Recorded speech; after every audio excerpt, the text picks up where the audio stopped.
Alright, hello everyone. Dito naman po ako at magkwento ako ng life experience naman. Naka-bonnet ako kasi, yan na yan yung aking bagong hairstyle. Yan, so, bali, gusto ko lang mag-share regarding sa mga karanasan ko noon.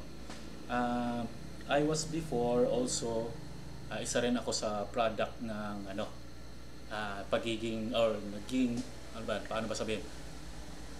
Offended. So ayan, offended na lang. No? Isa rin ako sa product sa nagiging offended ka. Gusto ko lang i-share 'yon kasi nagiging hindi ito naging sagabal sa akin bilang isang tao na, no, sabihin natin in general, that I realized na yun palang mga bagay na yun, nangyari yun, may mga purpose kung bakit din So ikwento ko sa inyo. One time, meron kaming isang activity, no, kumbaga. Lumabas kami together with my bishop, and nandun din yung aking young leader ng young men. That time, medyo bata pa ako, so young men back that time. And hindi ko maalala kung ano yung scenario, ano talaga yung nangyari noon kasi nga nawala din sa isip ko yung mga pangyayari na yun. So basta lumabas kami, and then nagplan kami na kumain kami sa isang karinderya, no, na medyo mamahalin na karinderya kasi nagano nga yung aming bishop sa amin, bigay sa amin ng treat. And then one time nakita ko habang nandun sa karinderya, nakita ko yung kandila, umuusok siya, di ba? Umuusok siya, and then naka-pile siya sa bawat putahe. So naka-pile siya doon sa table ng mga iba't ibang putahe. And then parang sa akin, sa isip ko, ano kayang reason dito? Bakit kaya may kandila? So tinignan ko sila, tapos inaano ko yung reason. And one guy noon, yung aking, I'm not sure if he was the young men president that time, basta leader siya, no? Nag-ano siya sa akin, tanong siya sa akin, sabi niya, alam mo ba kung anong reason kung bakit mayroong kandila sa mga pagkain? Siyempre ako, wala naman ako, medyo bata pa ako nung time na yun. Sabi ko, hindi ko alam kung anong reason.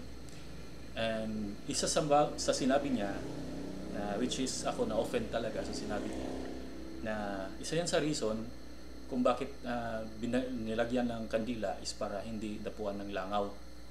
So okay naman yun, okay naman yung approach niya.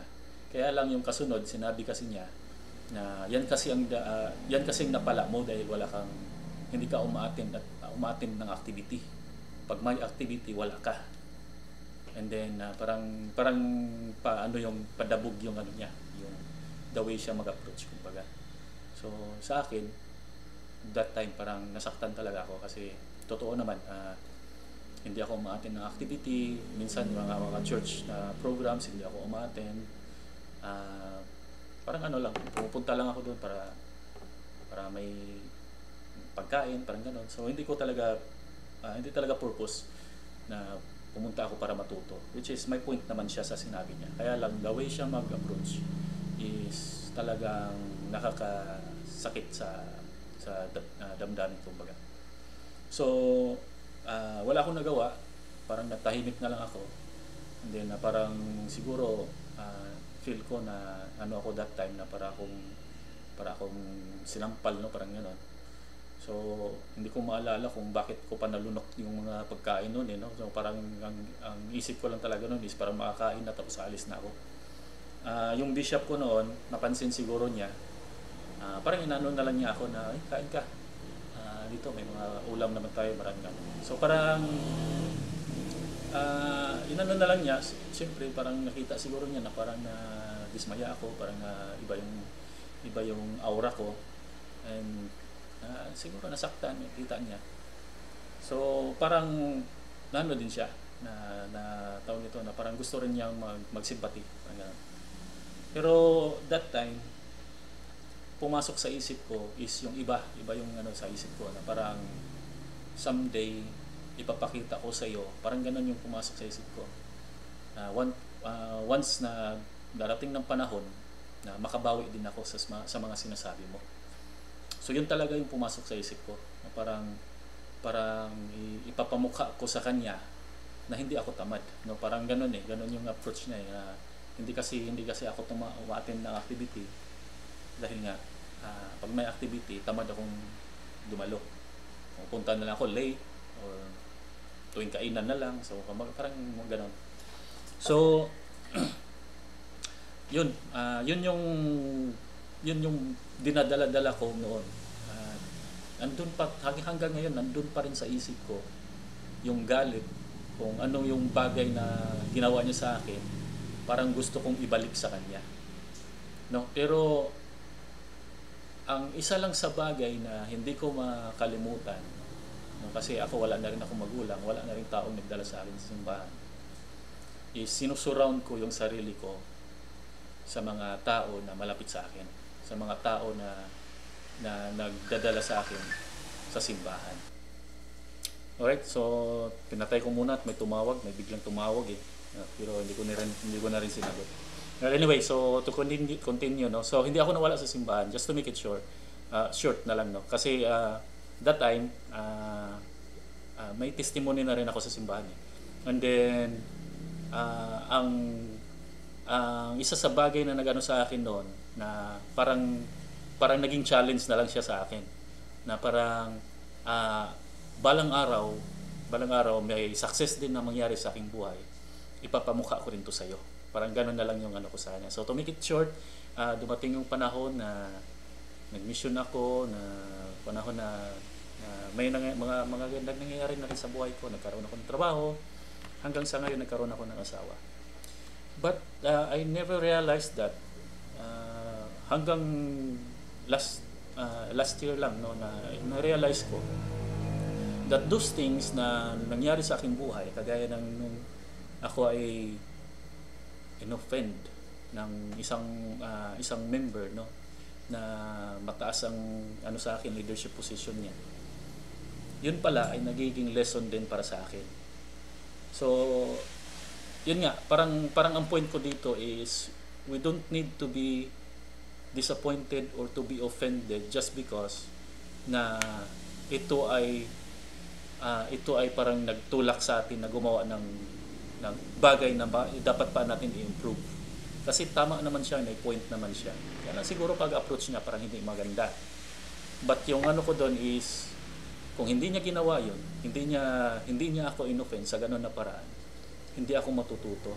Hindi ko maintindihan na ganun pala yung kandila. Hindi ko maintindihan na kailangan ko palang i-challenge yung sarili ko, na i-push ko pa, na para balang araw may ipapamukha ko sa kanya or sa aking sarili or sa mga tao na hindi ako tamad, na hindi ako nanghihina, no, at nandiyan ako sa simbahan, patuloy pa rin ako. So yung lesson dyan is yung mga bagay na nangyari sa atin, may mga purpose, no. Kung na-offend man tayo sa ibang tao, sa ibang bagay, or siguro sa mga salita na hindi na kaaya-aya na ano tayo, don't be discouraged, no, kasi even sa panahon ni Jesus Christ may mga ganun naman na mga tao din na offend din sa kanya, no. So if you remember na si Jesus Christ nga, sinabihan niya yung mga apostles that you will also be kayo rin ba ay aalis dahil lang sa mga salita ko, o dahil na-offend kayo sa salita ko? So that's the same question sa atin, na tayo ba ay aalis sa simbahan dahil lang sa mga bagay na may nabanggit yung mga tao na hindi maganda para sa atin. So we should remember that we are there sa simbahan hindi para sa kanila. So remember yung sinabi ni Jesus Christ, and I want to read that sa Matthew chapter 11 verse 6. Sabi niya, "And blessed is he whosoever shall not be offended in me." So ang pinakalas na sinabi niya dito is in me, no, hindi of me. No, kasi in is yung inner self niya, hindi yung possessive self niya. So and blessed is he whosoever shall be offended in me. So that's the same thinking, no. What are we gonna do kung may mga tao na nag-offend sa atin sa simbahan? Igagrab ba natin yan? Iano ba natin yung mga sinasabi nila? Kumbaga parang kagatin din ba natin? Na magpapa-offend din ba tayo? So it's not necessary, mga kaibigan, no, mga kapatid, that we should remember that there are things na nangyaring mga bagay na yun dahil may mga purpose. Yun nga, nangyari sa akin, may purpose din. And lastly, gusto kong i-share yung sinabi ni David E. Bednar. Sabi niya, dun sa talk niya ng 2006 conference, sabi niya, when we believe or say that we have been offended, we usually means we feel insulted, mistreated, snubbed, or disrespected. And certainly clumsy, embarrassing, unprincipled, and mean-spirited things do occur in our interactions with other people that would allow us to take offense. However, it ultimately is impossible for another person to offend you or to offend me. Indeed, believing that another person offended us is fundamentally false. To be offended is a choice we make. It is not a condition inflicted or imposed upon us by someone or something else. So it is our choice if we are offended. I remember those days sa panahon ko. May mga kaparehos din ako na edad noon na nandyan sa church, we play together, nagkaroon kami mga activities at mga ibang mga bagay na ginagawa natin sa simbahan, like FSY siguro or ano ba. So sa panahon namin meron kaming youth conference. And totoo talaga may mga youth talaga na pasaway din. Yung mga hindi talaga sila nagsisimba na lang sila pag mayroon ng mga activities na darating. And then merong mag-o-offend din. Meron din talagang mga tao na parang napapansin yung mga bagay na yon and then mapagsabihan sila. Those people, yung mga youth ko, ka-youth ko, at least sa panahon ko nakapag-build up ako ng sarili kong testimony. So it is also important na makapag-build kayo ng testimony niyo. Kasi those people na offend, nagkaroon talaga sila ng galit. Lalo nang wala silang testimony. Karoon sila ng galit sa tao at the later end, nawala talaga sila sa simbahan. So those hindi ko naman sinabi sa mga members na gawin din niyo na mag-offend din kayo ng mga youth or sa mga ano. So siguro naman tayo natututo na sa panahon natin. Alam na natin kung ano mga bagay na dapat natin gawin para sa kanila. Hindi na tayo lumang generation na talagang strict pa sa mga patakaran o sa mga ano ba. Iba pa yung klase ng mga teaching moment nila. But today we already knew kung anong mga bagay na dapat nating gawin. So we must press forward, we must endure, and yun nga ang sabi ni Jesus Christ, blessed is he that endured for my name's sake. So lastly, the same talk na sinabi ni David E. Bednar is, because someone at church offended you, you have cut yourself off from priesthood ordinances and the holy temple. You have discontinued your opportunity to serve others and to learn and grow, and you are leaving barriers that will impede the spiritual progress of your children, your children's children, and the generations that will follow. Many times people would think for a moment and then respond, I have never thought about it that way. So mag-isip-isip din tayo, what will be the result kung ginawa natin na ma-offend tayo sa simbahan. Maka-affect ba to sa mga generations, sa mga apo, or siguro sa mga anak ko? It will affect them sa kanilang growth spiritually, or maybe sa knowledge that they have about Jesus Christ, about their faith. So it is important to understand some principles na nakapagturo sa atin ng principles of righteousness, and natututo rin tayo kung paano tayo mag-endure, paano natin panatilihin yung ating faith.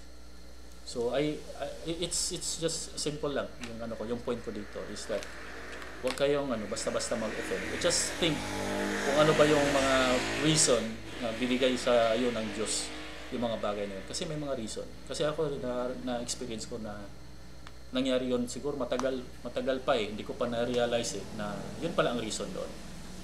Naintindihan ko na sa ngayon. Dahil kung hindi dahil sa kanya, hindi ako nag-grow. Kung hindi niya ako in-offend, hindi niya ako tinuruan, siguro the way siya magturo, iba yung approach niya. o hindi niya ginawa yung mga bagay na yun, hindi ako ma-challenge. Hindi ako mag-stay sa church. Kasi in-encourage ko yung sarili ko na ipapakita ko sa iyo na magaling ako. Ipapakita ko sa iyo na may alam ako. So I know kung gagawin din niyo kung anong kabutihan, kung anong tama. May mga bagay na mangyayari na kabutihan din sa iyong buhay. At ito ay mangyayari din sa inyong mga apo, sa inyong mga anak. Makikita yung mga examples ninyo kapag ginagawa niyo ito. Kapag ginagawa niyo na kayo magpatuloy sa kabutihan. At hanggang dito na lang po. Maraming salamat. God bless.